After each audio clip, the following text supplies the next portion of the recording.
we're going to do a little bit of a lesson on Django Reinhardt today. We're not going to be doing any of the really hard, technically demanding things that he does. And I'm going to post some stuff about his biography and about him as a person as well as a player for you guys to read on the website. It's a really incredible story. Keep in mind that everything he plays is primarily with 2 fingers because when he was 18 he got involved in a fire and had damage done to his hand to the point where these 2 fingers were paralyzed and kind of fused together. So a lot of the music that I'm going to post for you would be really difficult if you had all of your fingers and maybe even an extra one available to you, and he pulled it off with just 2. But the small element that we're going to look at from his playing today is going to be his use of half steps with phrasing and ornamentation. There's going to be 3 licks from his recording of Georgia on My Mind, the Hoagie Carmichael song. And then the 4th lick is going to be just something of mine that I like to play, which is a little chromatic thing that incorporates some of these half-step ideas. This first phrase is actually the beginning of Georgia. It's the part, if you think about the vocal melody, the melody goes, Georgia, Georgia, and that's what he's playing here.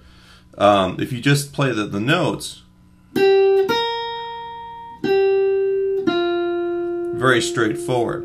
What he does though is he starts with the G, which is the 8th fret on the 2nd string, and then he takes the 10th fret and he bends it up a half step. Alright, so we get this note, it's kind of pre-bent, Georgia, Georgia, and then, okay, so you got Georgia, right, and you bend it up, so you're not going, but Georgia, and you kind of get a little bit of a release on there. That's part of what's cool about this, is that the releases on these half-step bends are really cool. So you're pre-bending up to the B flat. So one thing that you can do a lot of, get that target note fixed in your head, practice making that bend, right, and then release it. Now the second Georgia here, it's the 7th fret bent up a half step, and then you're releasing it to the 6th fret right there. And so the melody is really this, but because he's got it pre-bent to that note, you actually get that kind of effect. It's really a really nice vocal deal here.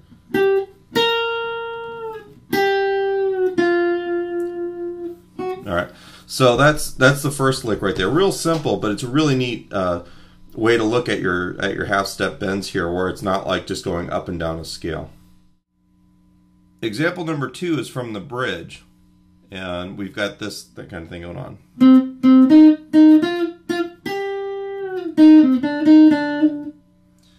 So we're starting on the 5th fret, 3rd string. You're playing each of these notes twice. 5th fret, 3rd string, 4th fret, 2nd string, 6th fret, 2nd string, and then you're doing the half step bend from the 7th to this note up here on the 8th fret.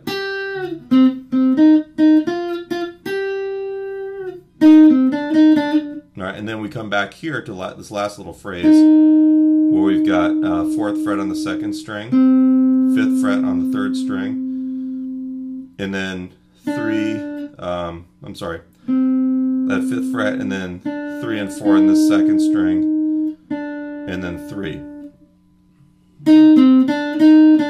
And what he does there, he does a little, what we call a mordant, or it's almost like a trill. So all you're doing is you're taking the 3rd and 4th strings and going off like that. So we have...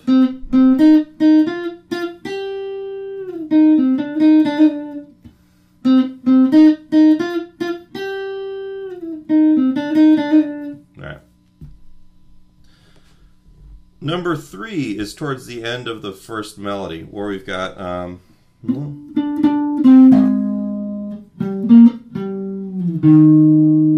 what he's doing there, it's 12th fret on the 4th string, 3 times to the 10th fret on that string, and then the 11th fret on the 5th string.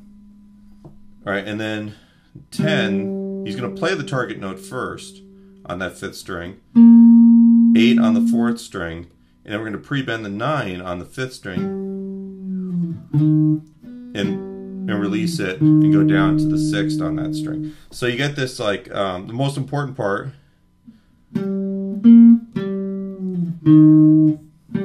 So you got 10 on the 5th string, 8 on the 4th, 9th pre-bent, release it, and then 6 on that. All right, and that gives us like really cool, instead of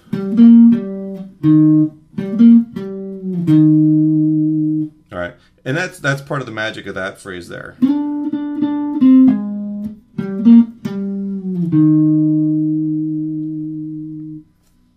Okay, one time on this.